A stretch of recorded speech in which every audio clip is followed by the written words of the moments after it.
আসসালামু আলাইকুম ফ্রেন্ড, আশা করি ভালো আছেন। আমিও ভালো আছি আপনাদের দোয়ায়।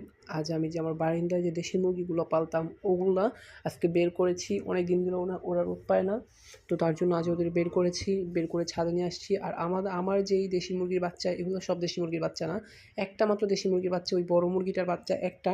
আর বাকি ডিমগুলো আমরা খেয়ে ফেলেছিলাম, তো তার জন্য ফার্মি মুরগির ডিম এনে বসিয়েছিলাম। তো ওইখান থেকে 3টা বাচ্চা ফুটেছে আর একটা হলো দেশি মুরগির বাচ্চা। তো এই বাচ্চাগুলো আজ ভাবলাম যে অনেক দিন পর ভাবতেছি যে আজ পরিষ্কার করব।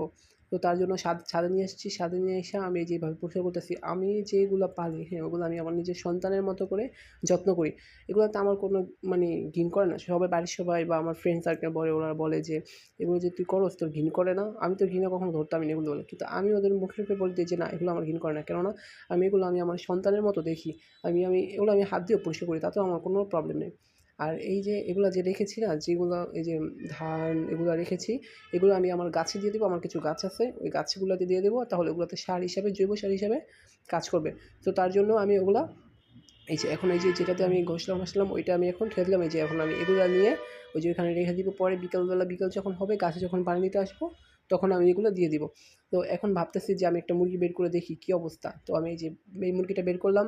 এটার নাম হলো রাগিনী। এটা খুবই রাগায়, খুব রাগ করে। তো তার জন্য এটার নাম রাগিনী। এমনিতে আমাকে দেখলে কিছুই বলে না। এরা মানে খুব ভালো। তো পরে ভাবলাম যে এই যে ছোটো মুরগিটা, এই যে পাতাকপি, আমি কিন্তু মুরগিকে পাতাকপি খেতে দিই। তাতে কিন্তু মুরগি দ্রুত বড় হয়। সো এখন আমি যে ছোটো মুরগিটা, এখন এই কথা হতে পারে যে ছোটো মুরগিটা আমি এখন আলাদা রেখেছি কেন? কারণ এই ছোটো মুরগিটাকে, এই মুরগিটা বড় মুরগিটার যে বাচ্চাগুলো বড় হয়ে যাওয়ার কারণে এই মুরগিটা মারে, ঠোকরায়।